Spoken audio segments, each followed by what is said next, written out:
Hi! This time I wanted to talk about some settings, some books that you can use to turn your Pathfinder First Edition campaign into a science fantasy experience. Some of these settings will allow you to play a sword and planet sort of campaign or sorcery and science. Some others turn Pathfinder into a more pulpy experience that is in the classic stories of pulp fiction. Some others will allow you to play modern warfare. Almost all of them, or rather all of them, share one thing in common. They add new vehicles. Of course, they add creatures, information of the world that they are trying to represent or portray. And they also introduce advanced firearms, because I really like using firearms in the Pathfinder role-playing game. So let's get started. First, I want to talk about Starjammer. Starjammer is basically the easiest way for you to have a Pathfinder campaign in the style of Spelljammer, you know, the setting from Advanced Dungeons & Dragons 2nd edition.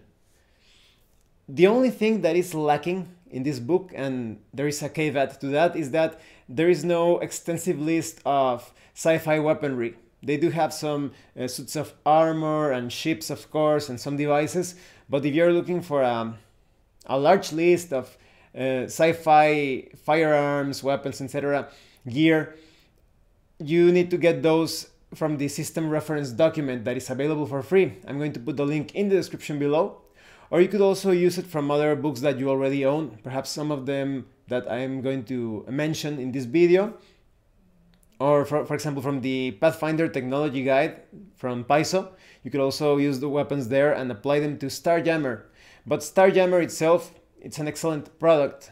It's for a more, like I told you, like a sword and planet sort of experience. You have these very advanced ships. You're going to be moving from planet to planet with different alien species participating in the campaign. But you also have those fantasy medieval weapons from Pathfinder. So it's overall a great book. I did a review of it a few years back. I'm going to put the link in the description below to that review.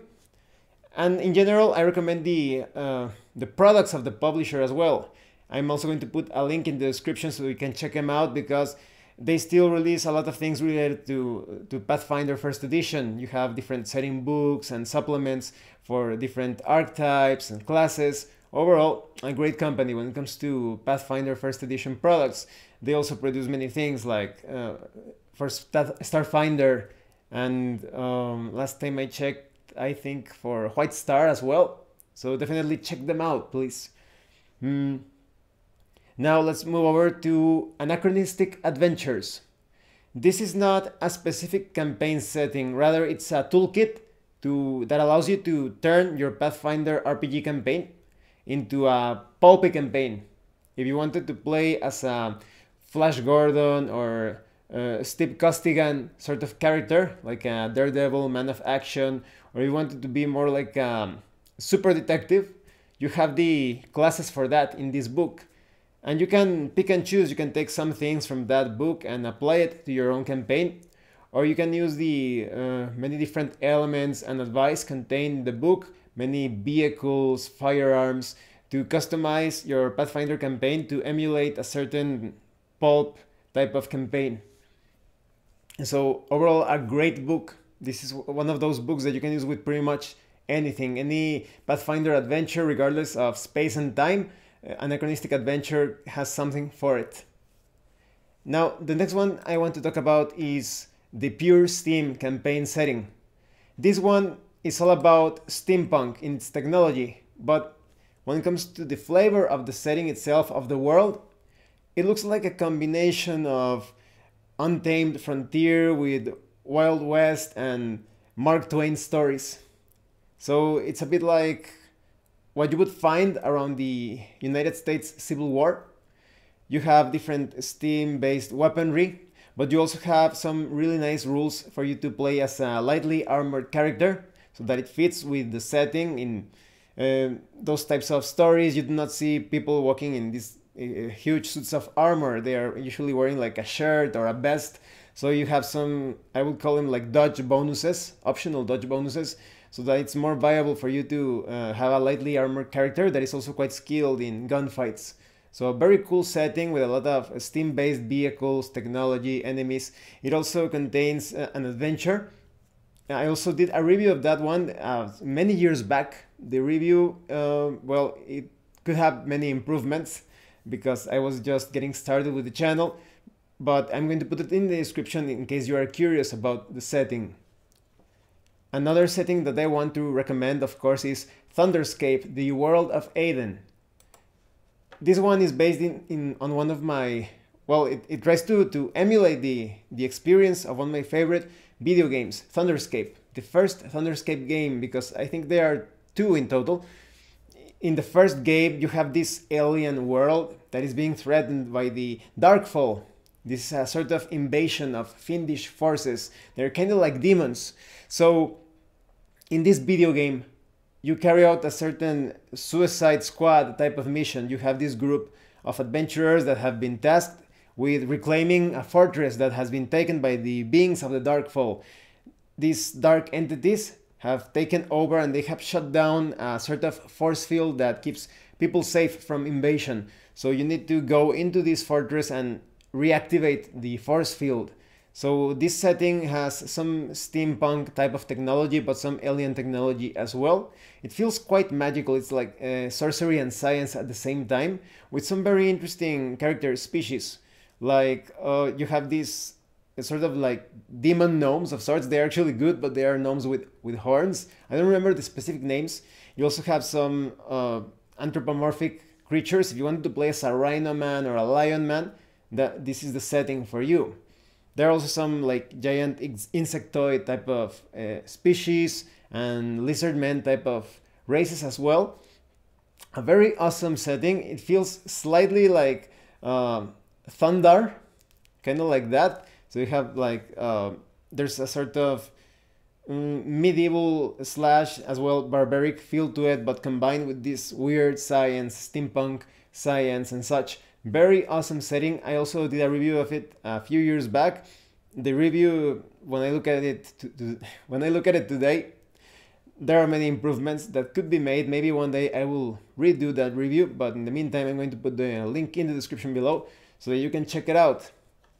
And lastly, there is a recent campaign setting known as Savage Company. Savage Company is very interesting. It's probably one of the more original settings that I have seen so far. It's basically this company of mercenaries, and they all belong to monstrous species and races. So you have kobolds, hobgoblins, orcs. There are also these, if I'm not mistaken, they're kind of like lobster men. I think so. I think that's the one that has them. But also there are like these species of skeletons, but they are not undead. They still need to sleep. They are not mindless, or they don't follow the typical undead agenda. Even though they are intelligent, they can speak, and they do not need to breathe and eat. They are still technically alive. They are the result of some sort of magical experiment. So this is more like modern warfare, a modern warfare sort of campaign. So you can see different like jeep type of vehicles, zeppelins, different airships, motorcycles. The technology level is a bit all over the place. You have things you would expect to see in World War I, World War II, but also some more modern things, and some things that you would expect to see in the arsenal of the Imperial Guard from Warhammer 40k. So a very interesting campaign setting, and the Savage Company, the nature of the mercenary company itself, lends itself for you to use any monstrous species or races from other supplements, splat books, etc. because they fit in quite well. It's a company of the more monstrous species and races. So I definitely recommend all of those. I haven't reviewed the Anachronistic Adventures and Savage Company, but I still recommend them. I also wanted to talk about, well, I'm going to mention it anyway, but I'm not experienced with that setting. If I remember correctly, it's called the Broken Earth, and it's for you to start this Pathfinder campaign in the post-apocalypse style. You want it like Mad Max with Pathfinder. I think it's Broken Earth. I'm going to put the link in the description below regardless if I got the title right or not. So you can check it out. I haven't played that one. I do not own it, but I've heard some good things about it. So I'm just putting it out there in case you want to look for more information. And that's about it. Thanks for watching this video. And thank you so much for those that have been sending Drive-Thru RPG gift certificates to support the channel, especially now that there is this Black Friday, Cyber Monday sales going on in Drive-Thru RPG. It's most welcome. It really adds to the material that I can potentially review or feature in this channel. If you want to know how to support the channel, the information on how to do that will be in the description below. Well, once again, thank you and see you later.